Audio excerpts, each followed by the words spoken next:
Hoje o Resulta Cash é especial aqui na Bradesco Asset, diretamente de São Paulo. Estou aqui com o grande Clayton. Como é que você tá? Tudo certo? Tudo bem? E aí? Tudo bom. Bem, Antônio. E com o gigante Guizanin, né, galera? Com certeza vocês conhecem esse cara aqui. O cara sabe muito do mercado. A gente vai bater um papinho sobre ETFs. Pessoal, Boa. muito obrigado aqui por me receberem. Muito bem-vindos ao Resulta Cash. Antes de vocês se apresentarem, só os disclaimers, lembrando que nada desse vídeo é recomendação de investimentos e que eu, Antônio e a Resulta Capital somos 100% independentes, livres e não ligados a nenhum banco, gestora ou corretora, e por isso a gente consegue conversar com tanta gente do mercado. E hoje estamos chique, hein? Hoje estamos aqui diretamente aqui do quartel-general, no bom sentido aqui, da galera do Bradesco. Novamente, sejam Legal. muito bem-vindos. Só se apresentem brevemente, vamos bater um papinho aqui sobre ETFs, pessoal. Vamos lá. Obrigado, Antônio. Prazer estar com vocês aqui, acompanhar o seu público. Clayton Rodrigues, eu sou o head da área de indexados e internacional aqui da Bradesco Asset. E ter esse papo aqui com duas feras comigo vai ser um papo super interessante, espero que aproveitem. Boa. Hoje a gente vai assim no improviso, tá, pessoal? No próximo vai ser ainda melhor. A gente vai fazendo com áudio. Prazer a todos, Guilherme Zanin, então aqui com o Portfolio Specialist e acompanhando aqui o time. É um prazer aqui estar falando com vocês e vamos tentar ajudar um pouco a desmistificar esse mercado que tem tanta oportunidade, né?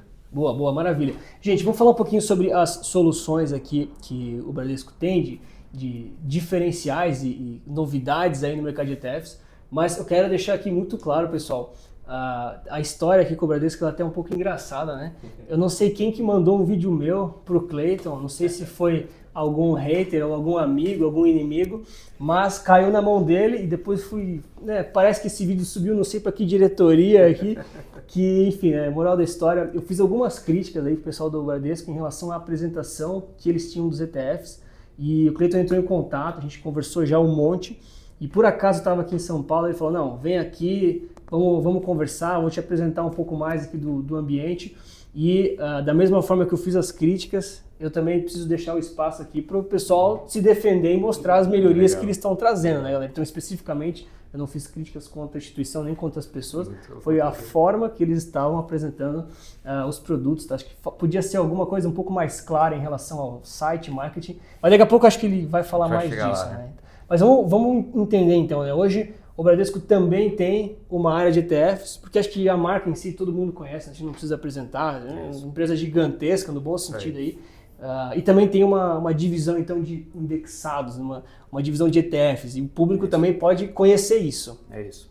É isso aí, Antônio. Acho que, de novo, a sua crítica foi super construtiva, né? Acho que tem pontos ali de melhoria que a gente viu no nosso site também, que já está sendo endereçado, já dando um spoiler aqui, em breve a gente já deve ter uma versão nova do nosso site, endereçando inclusive alguns pontos que o Antônio trouxe aqui, que a gente até agradece, que é o crescimento, né? A gente cresce com críticas construtivas, né, nesse sentido. Boa. Então, nesse ponto da marca, né, Antônio, acho que eu em alguns eventos aqui até fui questionado, falei, pô, nem sabia que o Bradesco tinha ETFs, porque os nossos ETFs chamam-se B-Index. Então, pessoal, a B-Index são os ETFs do Bradesco.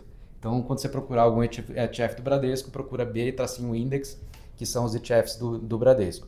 Então, essa construção da marca segue um pouco da lógica de a maioria das gestoras de ETFs lá fora e aqui no Brasil, né? Então, tem uma marca dedicada para os ETFs, assim como tem em outras assets, a gente definiu ter uma marca para os nossos ETFs também. E a construção do índice foi super assim, simples, né? A gente até contratou uma empresa para definir a nossa marca, e aí um nome que estava ali no nosso radar seria Bradesco Index. Ficou um negócio meio truncado, meio estranho, né? Aí veio uma sugestão até de um dos gestores da mesa ali, e falou, pô, vamos simplificar esse negócio, B-Index. Pô, legal. Aí subimos, mostramos para a diretoria, para a empresa que estava nos assessorando, criaram ali um logozinho e ficou super legal. Então, é uma marca simples que remete a B de Bradesco, né? E Index, que é a estratégia de indexados que remete a ETFs. Então, acho que foi um pouco de como a marca B-Index nasceu, né? Boa, boa. E, Guilherme, para quem ainda não conhece os ETFs ou ainda não investe neles, explica talvez, na tua visão, como um especialista também no assunto, o porquê que uma pessoa pode considerar colocar um ETF no portfólio, né? Por que a pessoa vai comprar isso se ela pode comprar qualquer outro investimento, né? Que tipo de vantagem ela pode realmente aproveitar dessa, né, vamos lá, nessa categoria de investimento, que não é classe, é categoria, vai. Solução, né? Solução. Então, Antônio, eu acho que assim, um ponto que é relevante, a gente tem que entender, né? O mercado de ETFs não é algo que originou somente no Brasil, começou nos Estados Unidos, tem no mundo todo e tem ganhado cada vez mais relevância. Se fosse só no Brasil que está ganhando relevância, não. O investidor global está entendendo o papel dele. E acho que no teu canal, com todos os investidores, o que a gente também tenta fazer é exatamente divulgar as vantagens, que são inúmeros, né? Custos mais baixos, a gente tem toda uma carteira diversificada com acesso maior, a gente tem uma transparência maior de informação, a gente tem acesso a estratégias específicas de uma forma mais customizada, mas também mais prática de poder fazer. Então, assim, a classe de ETFs eu acho que veio para ficar, todo mundo já sabe disso. Tudo que você precisa é um ETF, é uma coisa que eu gosto de brincar. O retorno, todo mundo sabe que muitas vezes é muito mais por causa da classe de ativos que você escolhe do que puramente pela empresa. Então eu acho que a gente tem realmente muitas vantagens que os investidores precisam de tempo para maturar, para aprender. Boa. Mas esse é o trabalho que a gente está tentando fazer aqui. Boa, show. O Guilherme, eu gosto muito dessa ideia de que as pessoas precisam às vezes de tempo para maturar esse conhecimento todo. Eu vou puxar aqui a sardinha para o meu lado, tá? Mas lá nos Estados Unidos tem aqueles números, aquelas estatísticas de que hoje a gente já tem mais ETFs do que as próprias ações listadas. Né? Acho que já passa de 6 mil, se não me falha a memória. Então, eu costumo dizer para as pessoas, né, que a gente fala aqui com uma pessoa física, tá? A gente fala como, cara, o brasileiro investidor aí, que às vezes não quer escolher as ações, não quer ficar cuidando de tesouro e vai ficar rolando e vai pagando imposto. Então, eu costumo dizer que a pessoa hoje em dia, o papel do investidor mudou. Ele tem que saber escolher o ETF certo. E não mais a ação certa, ou somente o título certo. Né? Claro, certo depende de cada um, mas dentre as inúmeras opções, realmente mudou um pouco a pergunta que o investidor tem que se fazer. E dentre as opções, aí que vem a grande sacada, né? Porque os ETFs tem de tudo. Tem de renda fixa, renda variável, né? Tem de commodities alternativos, Cripto, com $1, $100. Aí, então é realmente entender que, putz, ETFs são 3 letras, mas o que é isso? O que tem por trás? O que eu vou acessar? E aí que eu acho que a gente até pode comentar alguns dos produtos aqui do portfólio que o Bradesco tem. A gente pode até entender alguns desses exemplos, se puder trazer, como é que o investidor consegue se expor tanto à renda fixa quanto à renda variável nacional, internacional. Eu sei que o Bradesco tem uns produtos bem diferentes que eles têm, acho que a gente pode aproveitar e falar mais deles, né? Tem um Equal Weight Brasil, eles têm aí ETFs relacionados à China. China eu quero falar, né? Que tô devendo essa no canal, tem umas perguntas para fazer aqui, né? Legal. Mas conta pra gente um pouquinho, então, como é que tá a grade de forma ampla, né? Não tem como passar todos os produtos aqui também, é interminável. Se a galera quiser uma parte 2, comenta aqui embaixo que a gente pode fazer, talvez mostrando um pouco do site, né? Que foi o site que eu critiquei, né? Então, talvez deixando aí o espaço aberto se a galera quiser. Legal. Mas conta pra gente, hoje tem então uma grade ampla, como é que tá a quantidade ali de opções? Até complementando o que você falou, Anthony, eu diria que assim, o ETF certo para cada pessoa, né? E indo um pouco além até, para cada pessoa e para o momento dela, Perfeito. Ou para a visão de mercado dela, por isso, e aí daí que veio a nossa ideia de montar a nossa grade de ETFs, Anthony, porque lançar ETF todo mundo, cada um tem o seu, lançar um índice, a gente vai lançar mais um que o concorrente tem, não faz sentido. A gente quis sempre dentro do normal e dentro do óbvio, né, como é o caso do de LFT, trazer alguma certa diferenciação, né? Então, como é que a gente vai inovar num ETF de LFT? A gente quer trazer, de novo, a gente não quer concorrer com concorrente A. Concorrente não, a gente fala os frenemies, né? Que a gente acaba sendo amigo, inimigo, concorrente, mas a gente está aqui para que todos cresçam, que o mercado cresça, que seja bom para os investidores, né? Então, trazendo vantagens de custos, diversidade de estratégias e que possa complementar esse Lego aí, né? Então, a gente quer cada vez mais trazer pecinhas do Lego que possam ajudar a complementar um portfólio. E aí quando você fala de complemento de portfólio, a gente fala que não existe o melhor ETF de todos os tempos, né? O que existe é a melhor combinação dos ETFs, que é, ou seja, a sua carteira. E, de novo, voltada para o seu perfil de investimento, para o seu horizonte de investimento, o seu perfil de risco, qual tipo de classe de ativos você quer estar exposto, com seus objetivos financeiros de curto, médio e longo prazo. E aí os ETFs têm essa beleza de você poder ali pegar esse específico para aquele ou aqueles, né, objetivos que você quer montar para o seu portfólio ou portfólios, né? Então essa foi a nossa ideia de montar aqui a nossa carteira a nossa grade de ETFs, né? Então tem um pouquinho, não é uma grade super extensa, porque a gente acha que para montar um portfólio robusto, você não precisa ter setores específicos ali de uma economia do outro lado do mundo. Em algum momento sim, mas não é aquilo que vai fazer a diferença no seu portfólio. Boa. Tendo um portfólio core que você consiga fazer um mínimo de diversificação nas principais classes de ativos e geografias e moedas, você consegue ter um portfólio robusto e aí você vai mudando ali a proporção entre eles para poder montar aquele portfólio que você deseja, né? Então a gente começa aqui na renda fixa falando do nosso LFT. De novo, a gente trouxe aqui um diferencial. Como a gente pode trazer um diferencial no LFT? Voltando ao ponto que a gente estava falando. Pô, no LFT é tudo igual. Mais ou menos. Eu já vi aqui. Eu brinco aqui, pô, nos meus anos de carreira aqui, eu brinco que eu já vi caixa d'água pegar fogo, né? Eu sempre brinco aqui nos meus painéis e vídeos aqui. Já teve, acho que você não era nascido ainda, não tem você, Guilherme, mas já vi fundo DI ter rentabilidade negativa. Não, na marcação lá de 2002, a primeira marcação de 2002, você viu os fundos DI tendo marcação. Mas eu já era nascido, tá, pessoal? Só pra deixar bem claro. Mas você tava brincando de tava soltando pipa, jogando videogame, sei lá, alguma coisa assim. Mas eu já tava lá e vi isso acontecer. Fundo DI ter cota negativa. Porque a marcação a mercado do spread da LFT foi tão grande que a rentabilidade do CDI acabou sendo mais do que comida pela essa marcação, né? Então, já vi fundo cambial dando cota negativa com dólar subindo, que é a marcação do cupom cambial também. Uhum. Então, assim, a gente vê de tudo.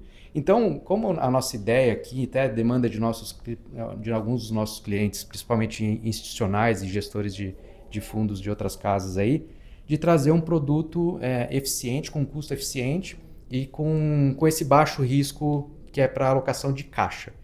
Então, para o lado da pessoa física, aquela parcela ali que o cara tem, que vai usar nos próximos 30 dias, que não tem UF, não tem flutuação de mercado e tal, esse é o melhor produto, porque tem uma taxa de 10 bips.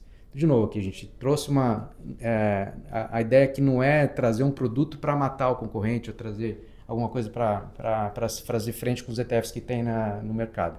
A ideia é trazer um produto que a gente possa oferecer com o nosso tamanho, a nossa escala e um custo competitivo. 10 bips quando você fala num produto de caixa é uma coisa que faz sentido, né? Então, quando você coloca, por exemplo, quem está rodando, os gestores de fundo, por exemplo, estão rodando o fundo ali na compromissada, que é aquele caixa do fundo que você passa diariamente. Alguns deles não conseguem rentabilizar perto do CDI. Então, quando você vê esse produto de caixa, não só gestores de fundos, mas investidores institucionais, fundos de pensão, ou mesmo para pessoa física ali que não quer pagar IOF num período que vai usar num curto prazo, esse fundo é perfeito. Então, uma outra inovação, entre aspas, aqui que a gente trouxe, é a carteira mais curta, que é aquele ponto que eu estava falando de marcação a mercado. Então, quando tem alguma flutuação de preço das LFTs, do spread das LFTs, normalmente as mais longas sofrem muito mais. Então, por isso que quando a gente trouxe esse produto de caixa, a gente trouxe essa preocupação de trazer as LFTs mais curtas. Então, o índice é um índice de LFTs com um vencimento até 3 anos, com um vencimento médio ali de 1 ano e meio mais ou menos, com uma taxa de 10 bips. Então, esse é um produto de entrada que a gente fala assim, né? O cara tá lá, vendi um carro, vendi uma casa, quero deixar ali, mas eu vou comprar outro, quero usar daqui um tempo. Esse é um produto perfeito ali para deixar o dinheiro para esse período curto, né? E aí, acho que eu vou deixar um pouco para o Gui falar um pouquinho aqui da renda fixa, depois a gente fala da renda variável e vamos passando por todos os produtos rapidamente aqui. Boa. O pessoal que já é inscrito aqui no canal já sabe que muitas vezes eu sempre falo assim, né? Rapaz, como é difícil a gente se comparar aos gestores de índices. Índices não, perdão, gestores de fundos e também aqueles que são gestores de fundos de índice, né? Isso. E aí eu me coloco no meu lugar como, vamos lá, né? Pô, trabalha aqui no mercado, a gente entende um pouquinho e tal, mas a gente não entende, assim, tanto assim, né? Porque, vamos lá, né? Desculpa os jargões aí. Não, então, esse era o meu ponto, né? Você vê, quando as pessoas sabem muito do assunto, elas se empolgam e elas falam coisas que, às vezes, as pessoas não entendem, né? E essa é a prova de que, às vezes, as pessoas que estão muito inseridas no mercado sabem muito e é muito difícil você sair vencendo elas, né? E isso tanto na renda fixa quanto na renda variável. Então, às vezes, você que está escolhendo os melhores papéis de renda fixa, as melhores ações, você está geralmente brigando, porque o mercado não deixa de ser uma briga, né? Mas você está brigando contra um Clayton da vida, às vezes de uma gestão ativa, um cara que está ali já há uns bons anos no mercado, que sabe esses jargões aí, e muitas vezes nem assim consegue ser melhor do que um índice passivo. Então, só para mostrar, né, às vezes como é difícil realmente entender disso tudo, traduzir isso, e ainda sem ter resultados absurdos. Por isso que o ETF facilita tanto. Essa é literalmente a minha bandeira, né? Não, perfeito, Anthony. Eu acho que assim, é legal essa conversa, porque a gente vamos pegar assim dois públicos, né? O Clayton é uma das pessoas que está há mais tempo na asset, que viu diversos ciclos econômicos, capitaneia todo um índice, todo um mercado. Então acho que trazer para o público também essa expertise, vendo, olha... Expertise de gestão ativa, inclusive. Exato, gestão passiva e ativa, né? Já foi mais da ativa do que da passiva? Exato. Convertido aqui também. Inclusive no outro chapéu internacional continua ativo. Exato. Ainda tem um pezinho lá. Até o final do ano não vamos... Não, brincadeira. Totalmente, né? Mas assim, tem toda essa vantagem e às vezes pode parecer um produto simples. Ah não, poxa, um ETF de LFT, de NTNB, de pré-fixado, vou comprar qualquer um. Não, tem uma expertise muito grande por trás. Tem detalhes, poxa, vou comprar título, qual que está vencendo, não vai deixar a duration cair. A concepção do BLFT11 foi exatamente isso. Como a gente vai fazer um LFT... Desculpa. Boa. Pegando o seu ponto, Gui, bom ponto mesmo.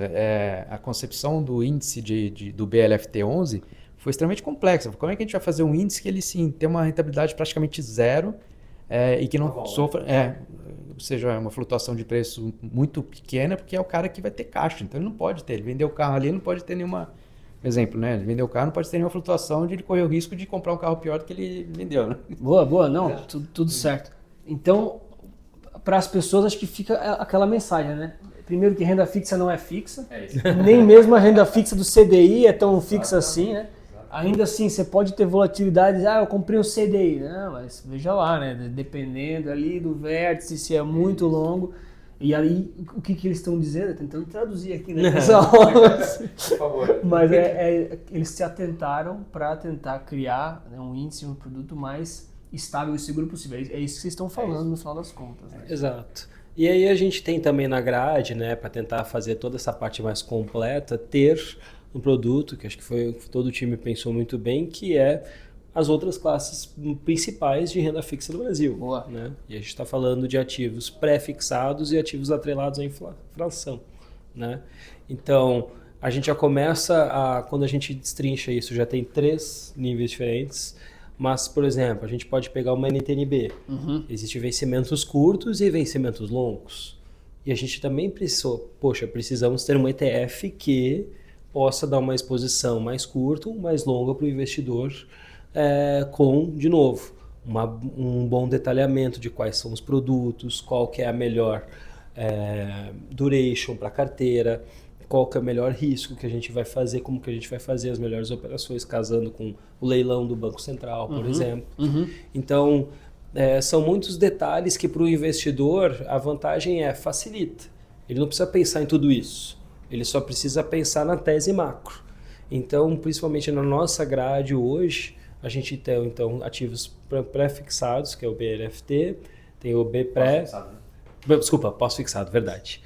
O pós-fixado BLFT, tem o BPRE, né, que é o nosso fundo pré-fixado, tem o BOL 5, que eu gosto desse nome, que o Clayton me contou. Né, poxa, vai falar com o pessoal, né, de onde veio o BOL 5? Essa história é bem legal, né, que ele me passou essa história, mas a gente já comumente no mercado, né, chama NTNB, quando ia comprar e vender, de bola. Né, então bola curta, bola longa. Então, o Ball 5 vem principalmente de você comprar uma NTNB longa e acaba fazendo sentido. Ah, não, vamos comprar IMAB 5 mais, ou os outros mudam o código. Acho que esse código aqui ficou bem interessante. E a gente também tem o IMAB, obviamente, um pouco mais curto, não só o IMAB mais longo. Então, assim, nesse sentido, a gente já tem uma grade bem completa para os 4 perfis. Poxa, movimento de queda de juros com inflação baixa, pré-fixado. Movimento, poxa, um pouco mais de inflação, vamos pegar ativos mais inflação. Não, a expectativa de alta dos juros, tem mais o LFT. Então, nota que você consegue, independente do cenário, ter no mínimo alguma alocação que seria um pouco mais ótima. Eu sempre falo, não dá para dizer assim, não, vou colocar tudo em um único ETF, porque a gente erra. Sim. Não, diversificação, pô. Diversificação. Tem que ter. A essa altura, o pessoal que está assistindo aqui, além de já ter deixado o like e se inscrito no canal, o pessoal já sabe que diversificar é importante pra caramba, né? Isso aí, quem que não fala isso hoje em dia, né? Então, Exato. até mesmo com os próprios títulos ou ações específicas, mas também entre os próprios ETFs você vai, né, diversificando para não ficar numa única coisa e vai fazer, exato. Então eu acho que assim, a renda fixa a gente consegue já cobrir boa parte dela com essa grade. Né? Aí, óbvio, quando a gente vai para renda variável, para exterior, a gente tem muito mais coisa que a gente pode explorar mais. Boa. Vamos falar da renda variável. Eu só queria deixar um último comentário da renda fixa. Sabe o que eu mais gosto de ETF de renda fixa? Que acho que, cara, ninguém fala direito por aí. Ele precisa ser melhor explorado, tanto do meu lado, de vocês, dos concorrentes, todo mundo. A vantagem tributária do giro interno dos ativos. Perfeito. Exatamente. Cara, as pessoas elas não estão entendendo. Eu fiz a simulação porque eu não achei em nenhum site, ninguém fez isso. Eu fiz a simulação. E a vantagem de você ter o giro tributário, porque os títulos públicos não é tesouro direto, é parecido, mas não é a mesma coisa. Eles vencem, o tesouro direto também vence, mas os títulos públicos também vencem, que estão dentro do ETF. É isso. Quando vence, por ser um fundo, a tributação é diferente, as leis são diferentes. Então você tem ali o gestor, né, as casas, os concorrentes, enfim, eles vão comprando o próximo conforme o índice. E essa compra, esse giro, tem uma vantagem tributária. É isso. Você, pessoa física, vai ficar pagando imposto. Ou, vou esperar vencer. Vai pagar imposto. É o evento tributário, é o nome disso. Ou fundo de investimento. Sim, fundos também, claro, mas o ETF versus comprar o individual ali, cara, você posterga o imposto, vamos dizer assim, né? Porque você vai ter que pagar imposto lá na frente, é verdade. Mas você não precisa pagar no meio do caminho, que é meio corrosivo, como dizem, né? Eu até complementaria, Anthony, porque nessa linha de vencimento, comprar, vencimento, cada vez que você entra tem um spread para comprar para cá, mesmo no Tesouro Direto tem um spreadzinho ali, você pode ver isso, ninguém coloca isso na conta.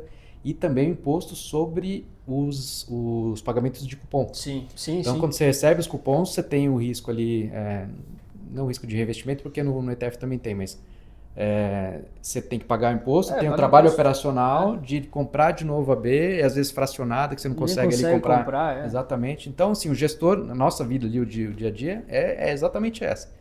Entrou cupom, a gente já compra os papéis, o fundo, você não vai acontecer nada, é totalmente transparente, você tem suas cotas LFT lá, venceu, a gente já vai comprando, seguindo exatamente a composição do índice, tudo isso pagando 20 bips. Você fala, não quero pagar 20 bips que eu vou ter o Tesouro Direto. Tesouro Direto você também paga a taxa de custódia, você fala muito no seu canal ali, né? Então, é a lei, né? É isso, tem assim, nada de graça, né? Mas a gente acha que esse business até em uma hora tem que crescer, porque é um business de escala. Em algum momento, se esse business de ETF não crescer, as gestoras não vão querer fazer mais, que é uma taxa muito baixa por um trabalho relativamente alto para o volume pequeno. As gestoras só ganham dinheiro se tiver um volume alto. Então, no mercado de ETFs tem que comprar, continue nos anos de ETFs aí para eles poderem continuar no mercado. Né? Boa. Vamos falar de renda variável. Eu acho que dá para falar um pouquinho de Brasil, mas eu quero muito saber a história desses ETFs relacionados à China. Da China. Porque... Vou deixar o spoiler, né? Mas fala do Brasil, mas porque assim, eu vejo que muita gente hoje tem a tese da China. Sim. Nós não vamos discutir as pessoas têm a tese, não vamos discutir se ela não é o caso faz sentido ou não faz, porque daí cada um tem uma opinião. É né? isso. Mas as pessoas, elas têm a tese da China, elas querem comprar a China, por mais que ela já tenha Brasil, tem Estados Unidos, tem um global aí da vida diversificado. Tá com pouca China, porque eu quero mais. Tem pessoas que têm uma tese, entendeu? E hoje no Brasil, nós temos poucas opções de China, somente China, verdade. entende? E eu vou deixar isso, vou ter que falar agora, né? Já contei metade da história, né?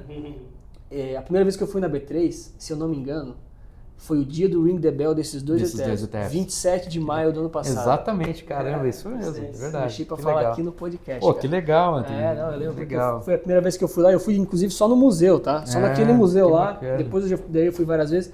E eu lembro que quando eu cheguei lá, eu vi lá, pô, lançaram 2 ETF hoje. Falei, Deixa eu lá sério? Só que eu cheguei, tipo, já era no final do evento. Claro, eu nem conhecia Caramba. vocês, enfim, né? Mas aí tava legal. lá, né? Tava lá o Pequim e tal, aí da Bradesco. Eu falei, Bradesco tem ETF? Aí, Falei tipo, pra você. enfim, né? E aí eu nunca esqueci, porque foi a primeira vez que eu fui, tá? Inclusive, legal. isso tá no YouTube, quando eu chego na B3, eu chego gravando e tem lá o banner, entendeu? Aí eu nunca esqueci. Aí agora estamos aqui, né? Eu tava usando essa camiseta, inclusive. A comitiva chinesa tava lá, inclusive. Super legal, cara. Conta então primeiro da China, já contou metade da história. É, O pessoal vamos lá, tá vamos curioso continuar, lá. é isso aí. Como é que foi isso? O que são esses 2 ETFs? Inclusive foram esses ETFs que, não sei como chegou em ti aquele vídeo das críticas, né? Sim. Foi desse o vídeo. Foi de um concorrente, inclusive. Ah, é? Você vê que o pessoal é Depois legal. eu quero saber. Enfim, mas conta pra nós, né? Vamos lá, a ideia dos 2 ETFs em si, e você falou essa história para trazer isso para cá, né? Porque não é simplesmente comprar um ETF que está, sei lá, domiciliado nos Estados Unidos ou qualquer coisa, tem uma diferença por trás, né? Acho que esse é o grande diferencial, Antônio. Esse é um projeto aqui que a gente, com o Bradesco Asset, nós temos muito orgulho desse projeto, porque foi um projeto que, vou te falar que deu trabalho, viu? Muitas horas de... Bom, tudo começou, pouca gente sabe, mas a gente tem presença no mercado chinês de uma pessoa que estava sentada lá em Hong Kong para acompanhar o mercado chinês. Então, a Bradesco Asset já tinha licença para investir no mercado local da China desde 2017. Então, isso ajudou a gente muito em acelerar esse projeto. E isso é uma coisa que não é só chegar lá e fazer. Exatamente, um ótimo ponto. Entendi. Não é qualquer um, Liguei não menosprezando lá, ninguém, eu quero comprar as ações aqui da BYD. Você não vai conseguir. Então, você precisa de uma licença específica do governo chinês aprovando o Anthony entrar no governo chinês, comprar RMBs, entrar no governo chinês e comprar as ações da BYD. Estou usando aqui o exemplo da BYD, tá? Depois a gente ganha um carro aí para fazer a propaganda, brincadeiras à parte.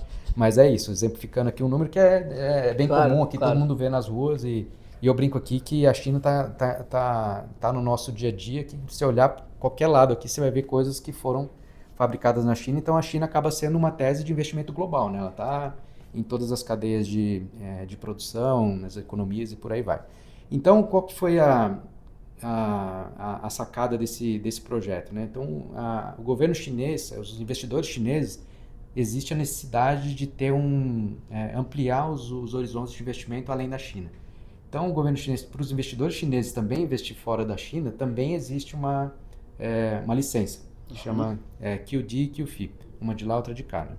Então, o governo chinês começou a fazer esse programa de Stock Connect, que é as ações da China listadas em outros países, e logo em seguida veio o programa ETF Connect, que é uma listagem bilateral entre os países. Teve os programas do Japão, Hong Kong, Emirados Árabes Unidos e por aí vai. Né? Então, a gente acho que foi o 7º ou 8º país a entrar nesse projeto. O que consiste o projeto? O projeto é simplesmente você ter a listagem do nosso ETF lá na China. Então, a gente listou o nosso ETF de Ibovespa lá na China para os investidores chineses acessarem o Brasil. E eles a gente listou o ETF chinês aqui no Brasil para os investidores brasileiros terem acesso à China. E aí você vai perguntar, né? Pô, mas qual que é o diferencial do seu ETF chinês com os que tem aí os clássicos, né? Vamos dizer assim. A diferença é que é conexão direta mesmo. Então, não passa por nenhuma outra moeda, nenhuma outra geografia. Quando a gente fecha o câmbio do fundo para investir no ETF chinês, a gente compra renminbis, que compra diretamente de uma gestora, o ETF da gestora lá fora, que é a China AMC e a China Universal, que tem acesso ao mercado chinês doméstico. Uhum. E essa é a grande diferença. Os ETFs tradicionais de China, eles são expostos aos H-shares, que são as empresas chinesas listadas em Hong Kong. essa é para todo mundo. Essa está aberta para o mundo inteiro, então todo mundo pode ir lá e comprar as ações listadas em Hong Kong. Aqui não, aqui você tem acesso à China onshore, então são ações listadas na China continental. Então são empresas que precisam dessa... É o mercado basicamente das bolsas de Shenzhen e Xangai, que a gente fechou um ETF com cada bolsa, que você tem acesso direto a esse mercado que só os chineses têm acesso ou investidores estrangeiros que têm essa licença. Então a vantagem aqui é que você não faz nenhuma triangulação para poder acessar alguns mercados da China e acesso a empresas que poucos investidores têm acesso. E é um trabalho absurdo. Imagine a gente aqui nos bastidores, a gente fazendo call lá com a China às 10 da noite, quando eles querem fazer de manhã, e a gente aqui às 6 da manhã, quando eles querem fazer no final do dia aqui. E aí isso é só para comunicação. Agora imagine você fazer um fluxo de ETFs que é em D0, você fazer o fluxo de criação e distribuição de cotas com esse fuso horário. Eu imagino. Então, assim, o trabalho com custodiantes chineses e brasileiros, com os provedores de índices, as assets lá fora. Então, foi um trabalho... Então, por dentro do Pequim 11 e o TechX11, tem um trabalho operacional enorme para poder entregar isso num simples clique ali dos nossos ETFs. Né? Boa. De novo, essa é a vantagem do ETF, né? Que ele acaba conectando lá, literalmente do outro lado da China, com um clique e com 20 bips de taxa. Né? 40 no final, porque a gente compra 20 bips no outro ETF.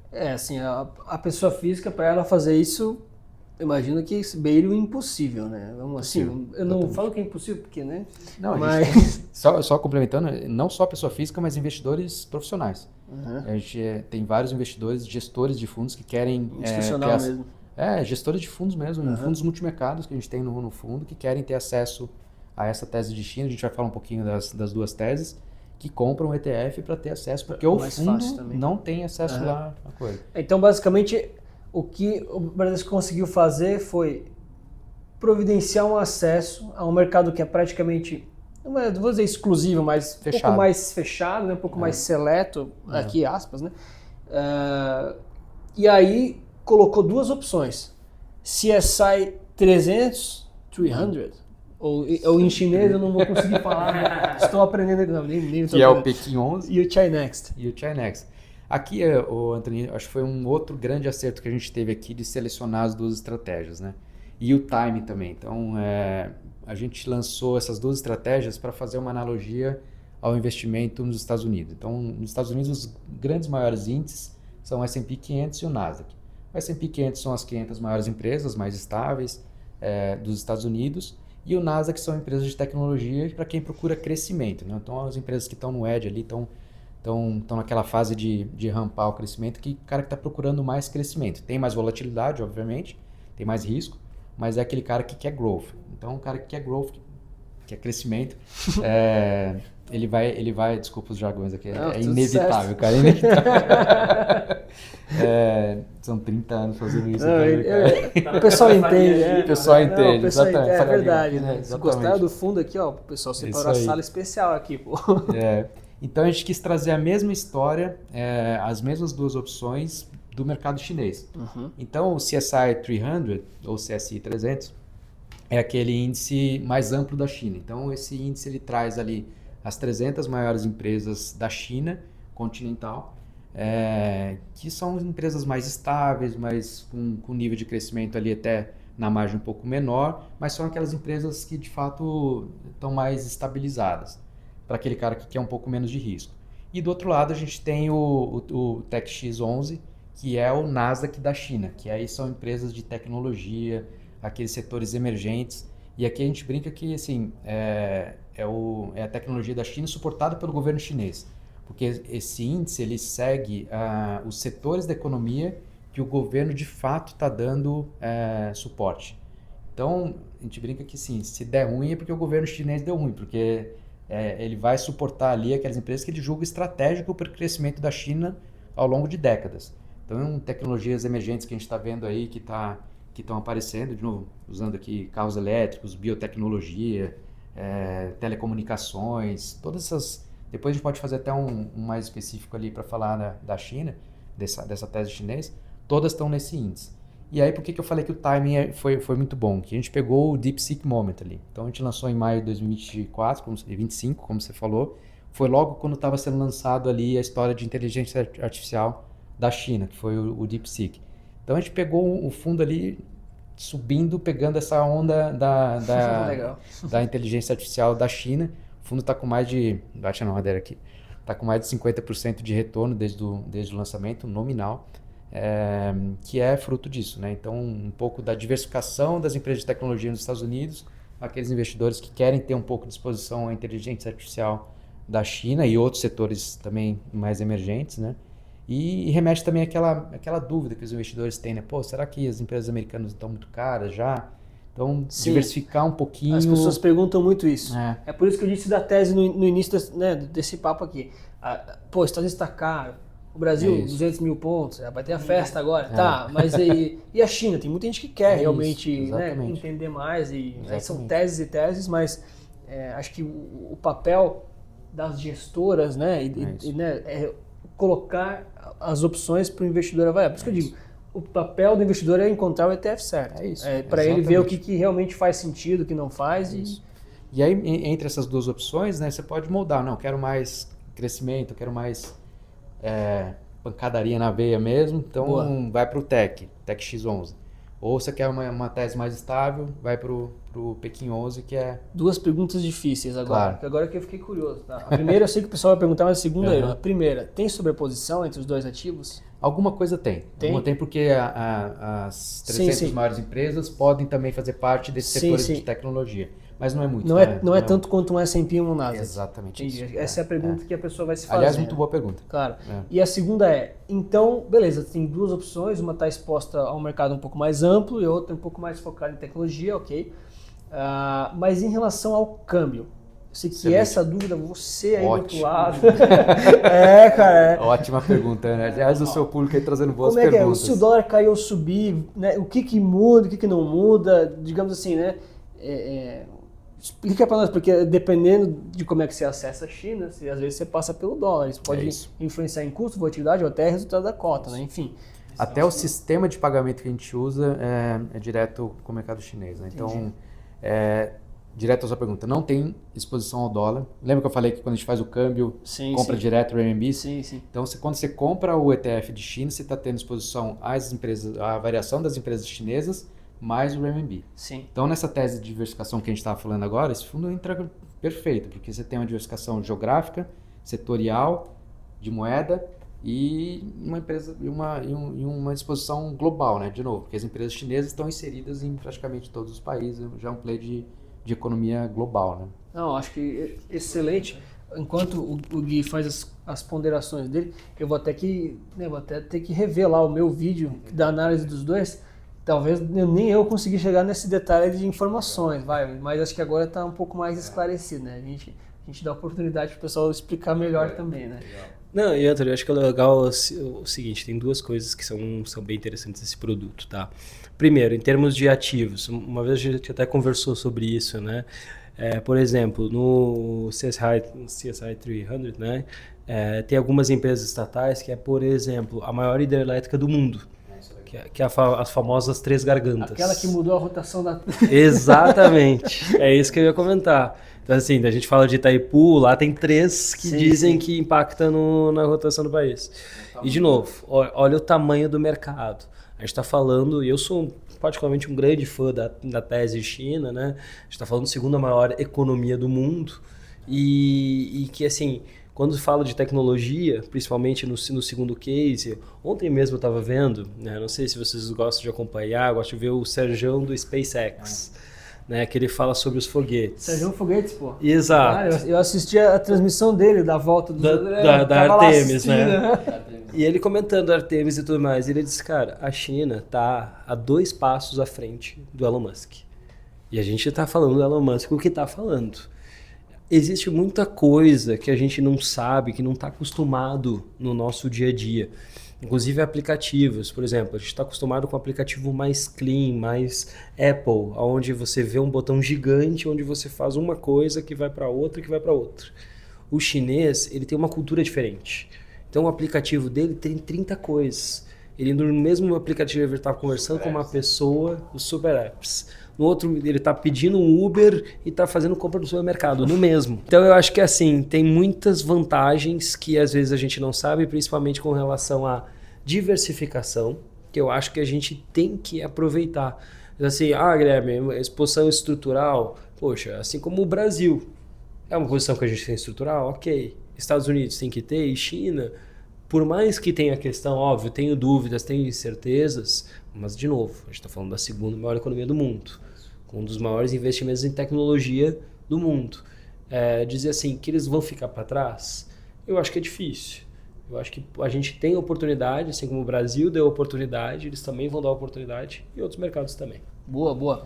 Bom, se o pessoal quiser saber mais de China, pode comentar aqui embaixo, a gente pode fazer a versão 2, mostrando o site melhorado, vai só se a galera quiser. E vamos encaminhando aqui para a finaleira. Inclusive, só para complementar um último ponto aqui, esse programa do ETF Connect ele não é só a simples listagem bilateral dos ETFs. No MOU que a gente assinou, o MOU é um memorando de entendimentos, né, entre as duas gestoras, o governo chinês e as bolsas, né? Existe uma troca de expertise também. Então, eles querem entender mais sobre o mercado de ações brasileiro e a gente também quer entender mais sobre o mercado de ações chinês. Então, desde que a gente lançou o ETF, existe já uma troca de informações entre as gestoras para falar da economia chinesa, sobre as empresas, sobre as teses de investimento, eles sobre o Brasil e a gente sobre a China. E em breve a gente pode trazer mais detalhes aí dessas teses de investimento, mas a gente já é visto como um player relevante aqui de China no Brasil, né? A nossa economista ela vai para a China praticamente todos os anos, nos últimos anos, então tem um conhecimento muito profundo sobre China também. Então esse tipo de conteúdo e o que a gente vem aprendendo com essa parceria a gente quer trazer para vocês também. Boa, não, muito show. Antes da gente encerrar, vamos só deixar o espaço para fazer pelo menos a menção aqui para os ETFs que são focados na economia nacional, aqui Brasil mesmo. Perfeito, vamos voltar para o nosso só porque, parquinho. Senão depois o pessoal reclama, tem uma galera aqui no canal que sempre pede assim, fala do cíclico, fala do defensivo, fala do pesos iguais. Então a gente está aqui com a oportunidade de ouro de deixar os caras falarem, mas pelo menos para fazer a menção, para não se estender demais. Excelente, senão o pessoal fica cansado aí. A gente verdade. pode fazer a parte 2 daí. A gente pode quebrar esse vídeo em duas se for o caso aqui, mas tem muita informação, né, Anthony? Então, assim, voltando para o Brasil aqui, então, de novo, naquela tese da gente trazer opções diferentes para o mercado brasileiro, falando aqui de mercado de ações, o Gui já falou ali de renda fixa, né, que você tem os bloquinhos para alocar dentro da renda fixa, de acordo com o seu cenário, perfil de risco, blá, blá, blá. A gente quis trazer a mesma coisa para a renda variável. Então, quando a gente olha em 2023, quando a gente lançou esses índices em parceria com a Morningstar, a gente quis trazer alguma coisa diferente. Quando a gente olha para o Ibovespa, todas as gestoras aqui têm um Ibovespa. Todo mundo tem que ter a versão, o soberano aqui, que é o Ibovespa, que todo mundo usa, é referência no mercado há muitos anos e vai continuar sendo. Mas o Ibovespa tem aqueles vieses de concentração que todos conhecem aqui, né? Então, por volta de 60% do índice é focado em 3 setores, 30% do índice focado em 3 companhias. Então, quem quer comprar o Ibovespa, compre, mas saiba que você está comprando essa grande concentração. E se é essa tese de investimento do investidor, ótimo, não tem problema nenhum.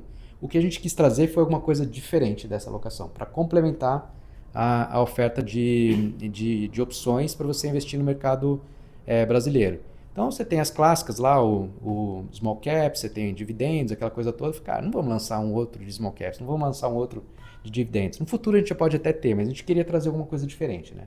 Então a primeira coisa que a gente pensou foi trazer um equal weighted. O que é o equal weighted? É basicamente o mercado brasileiro, mas sem esses viés de concentração por emissor nem setor. Então basicamente o índice ele é muito simples. Você pega lá as 100 e poucas. Primeiro a gente já pega todas as ações listadas no mercado brasileiro, aplica um filtro de liquidez, então, ou seja, no índice só vai entrar as empresas que são líquidas, de acordo lá com os critérios da B3, e aí você simplesmente divide um sobre N. Então, se você tem 100 ações lá dentro, cada uma vai ter 1%, na data de rebalanceamento. Depois sim, é o famoso pesos iguais, né? Pesos iguais, exatamente iguais, isso. Né? Se tivesse 100 ações, é 1%, 1% em cada um. Porque dividiu por 100 por 1, vai dar 1%. Vai dar 1%. Exatamente isso, muito, muito simples. E com isso a gente traz algumas Quando a gente lançou foi uma inovação que não é nada novo, mas para o mercado brasileiro era uma coisa nova, nessa linha de você complementar. Então, qual que é uma das grandes vantagens aqui, né? Quando você compra um índice Equal Weighted, você está mesclando ali, de novo, diversos setores, diversas companhias, e o mais legal aqui, você tem uma combinação muito legal entre large caps, mid caps e small caps. Então, quando você compra, você está comprando de fato uma exposição ao Brasil em todos os sentidos. Então, setorial, por tamanho, por geografia não, exatamente. Isso, uma exposição ali mais realmente ampla, né? mais ampla, né? Então, você quer ter uma tese neutra, vamos dizer assim, de Brasil, o Equal Weighted, no nosso ver, para esse público que quer ter uma exposição mais ampla, faz muito mais sentido do que você ter Ibovespa. De novo, nada contra o Ibovespa, muito pelo contrário, vai sempre estar aqui, mas é uma tese diferente, né, para a gente trazer uma alternativa ao Ibovespa. E aí a segunda novidade que a gente queria trazer de novo, trazendo aqui os bloquinhos de alocação para a gente dar ferramentas para os gestores, investidores e o público em geral poder fazer o seu portfólio, fazer uma alocação setorial. Eu quero só bancos, eu quero só energia, eu quero só mineração. Então a gente tentou fazer o que tem lá fora, que é muito comum, que são os 11 setoriais. Quem acompanha o S&P Economia lá fora, você tem os 11 geeks lá, né, que são os 11 setores de classificação no padrão global, né? Só que aí quando a gente foi fazer aqui no Brasil, tinha setores lá que ia ter uma ação, duas ações. Vou deixar um parênteses aqui, vai. Tem um inscrito, Diogo, sempre comenta e ele sempre pede. Fala, pô, Anthony, pede para os caras fazer o ETF das petrolíferas do Brasil. Só petroleira, só esse setor. Tô pedindo. Se eles vão fazer, eu não vou dar ia com eles, cara. Mas assim, tô pedindo, cara. Diogo, né? Mas assim, eu entendo que, vamos lá, né? Para casa que vai construir a solução, às vezes não faz sentido também. Tem que ver se tem mercado para isso. Mas a gente pede, viu? Mas é isso, Diogo. A nossa cabeça era exatamente esse, de ter uma alocação mais granular possível para você que gosta de petrolífera, usando o exemplo do Diogo aqui, ter a sua alocação. Mas se a gente fizer isso, também vai ter o André, que vai querer só as mineradoras brasileiras. Sim. Vai ter o outro, só vai ter os bancos. Quando a gente começa a descer isso, você vai ter, assim, setores de tecnologia no Brasil ainda é muito incipiente. É claro. Então, aí o que a gente fazer? Então vamos fazer uma coisa um pouco mais agregada. O Brasil vai chegar lá, que vai ter tamanho suficiente para ter um ETF para cada setor. Mas enquanto isso não acontece, a gente resolveu separar nos dois grandes setores, que é muito comum lá fora. Inclusive, eles usam como indicador de crescimento. Exatamente. Os setores cíclicos estão andando mais que o defensivo e o contrário, né? Então, a gente quis trazer essa possibilidade, que inclusive alguns fundos sistemáticos, a gente testou essa tese, inclusive funciona, que é dividir os grandes setores da economia brasileira. Então, o BDF11, que são os setores defensivos, vai ter só setores de utilities, saúde e consumo básico. Então, são setores que buscam ser mais resilientes em qualquer cenário, né? Então, normalmente em cenários mais desafiadores ou com a economia não andando muito forte, os setores defensivos eles tendem a performar relativamente melhor aos outros, porque são companhias que têm um fluxo de caixa mais estável, mais recorrente, então elas sofrem menos do que os outros. Por outro lado, quando a gente entra no BSIC 11, são setores mais cíclicos, que aí sim dependem da economia estar andando mais forte, que aí são minério, energia, materiais básicos, bancos. O banco precisa fomentar todo esse crescimento. Então, normalmente, quando a economia está indo bem, os setores cíclicos tendem a performar melhor relativamente a outros setores. A gente até fez uma brincadeira ali, Antônio, depois se você tiver curiosidade eu te passo. A gente fez um indicador super simples ali de economia, de atividade econômica, e falou assim, quando esse indicador estiver apontando para a atividade econômica mais fraca, aloca no BDF. E quando tiver mais forte, aloca no BSIC. Vamos ver o que deu. Cara, esse negócio é inacreditável. Fica assim, um fundo quantitativo pagando 20 bips. Assim. Então é super legal. Então é essa beleza que a gente quer trazer, de trazer ferramentas e possibilidades de alocação de acordo com o cenário que cada um, ou o perfil de risco, está passando na hora.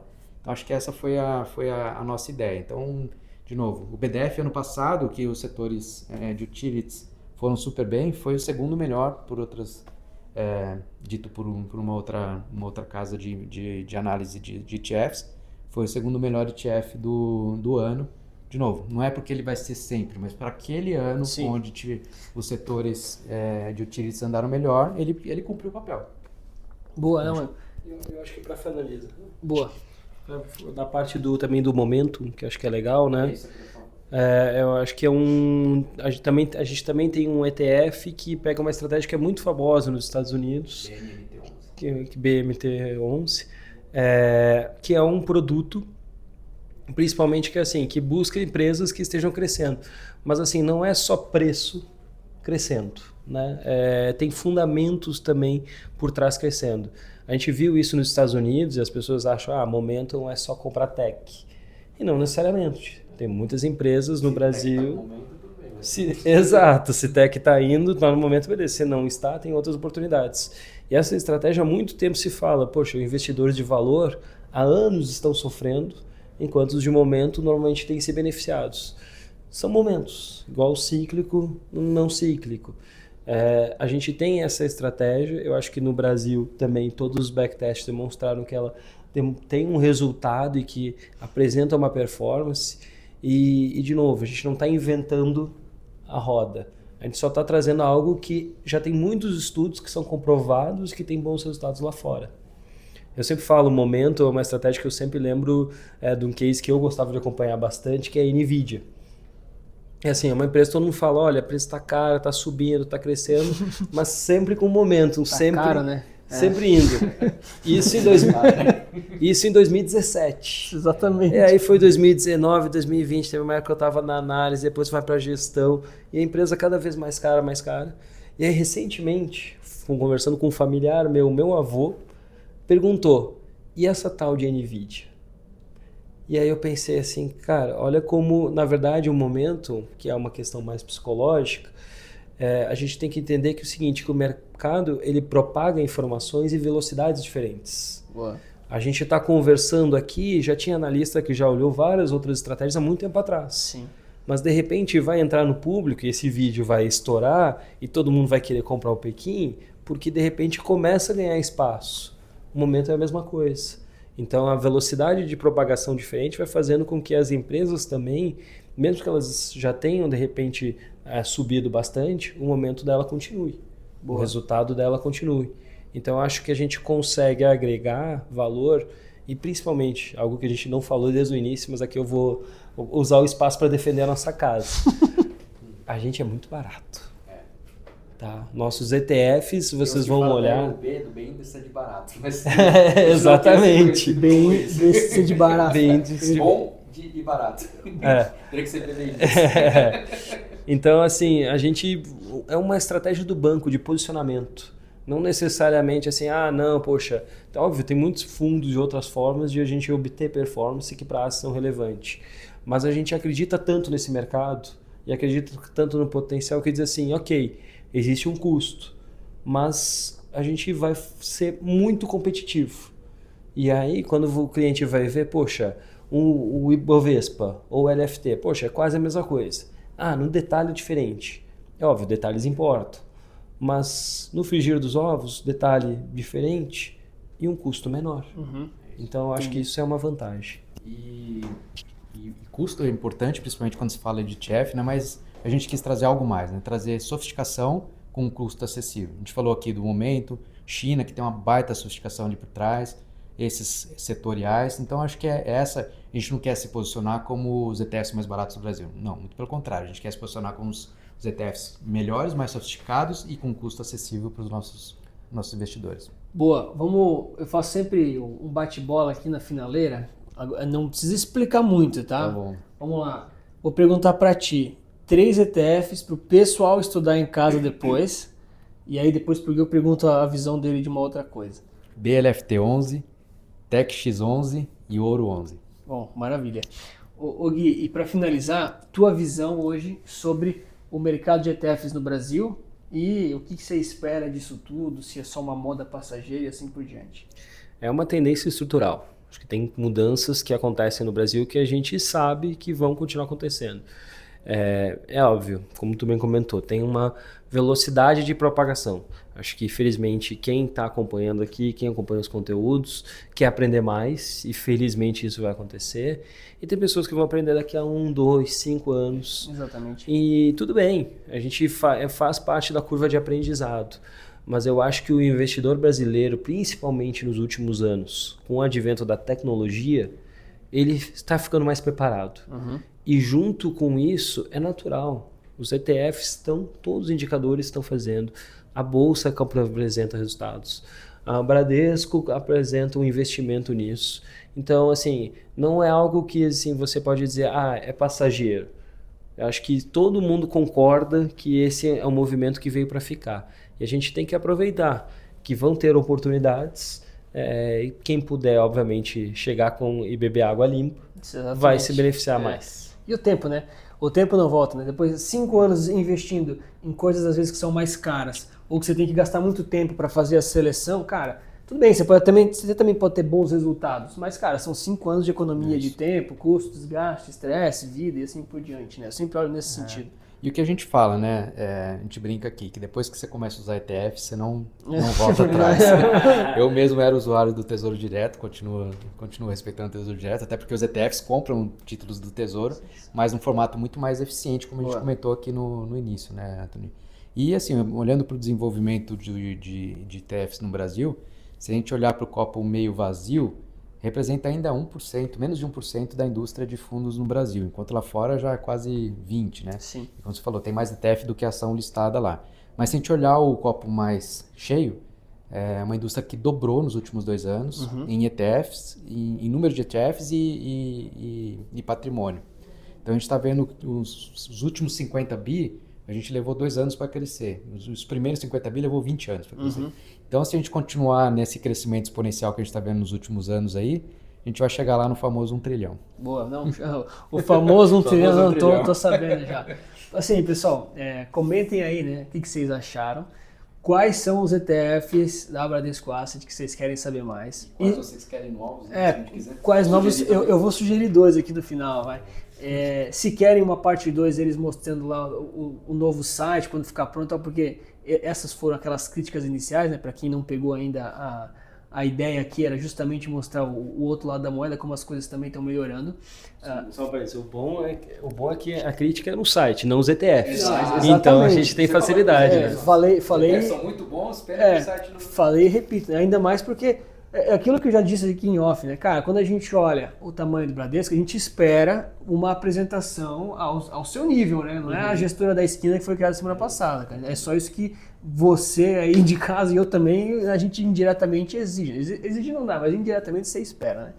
Enfim, então, de sugestões, né? Primeiro, digam aí embaixo o que vocês querem ver, se querem a parte 2 ou não. E aí eu vou deixar aqui a recomendação que o pessoal sempre fala e que falta no mercado brasileiro, que são mais visões globais. Então falta um pouco de fatores globais ou então até de geografias específicas, né? Hoje a gente tem, beleza, tem China, acho que é um baita diferencial, tem Estados Unidos, todo mundo tem aí, né? Tudo bem, né? Mas, por exemplo, faltam emergentes, ou só desenvolvidos ex-USA, ou só desenvolvidos com os Estados Unidos, que seja, mas falta um pouco dessa visão global, né? Ou então só um continente específico. Tinha uns aí, mas sumiram, então, enfim. Fica aí a sugestão para análise da casa, para ver se faz sentido, tá certo? E não sei se você quer falar mais de alguma coisa. Acho que não? Tá bom. E aí, pessoal, então, digam o que vocês acharam. Quem mais vocês querem ver aqui, né? Dos concorrentes, pra gente ir atrás também, né? A gente incomoda todo mundo, né? E, claro, muito obrigado pela sua inscrição, seu like. Lembre sempre que investir certo resulta capital. O que você vai falar? É isso aí. Não, agradecer o espaço aqui, Opa. Anderson. É um prazer ter você aqui com a gente. O Guilherme aqui também contribuindo com a gente nessa jornada. E conto com vocês aí de acompanhar os nossos ETFs, acompanhar as nossas notícias. Em breve a gente traz mais novidades aí. Show demais. Valeu, pessoal. O agradecimento é tudo meu, tá? Obrigado, Cleiton. Valeu. Um abraço, cara. Obrigado, Valeu. cara. Obrigado.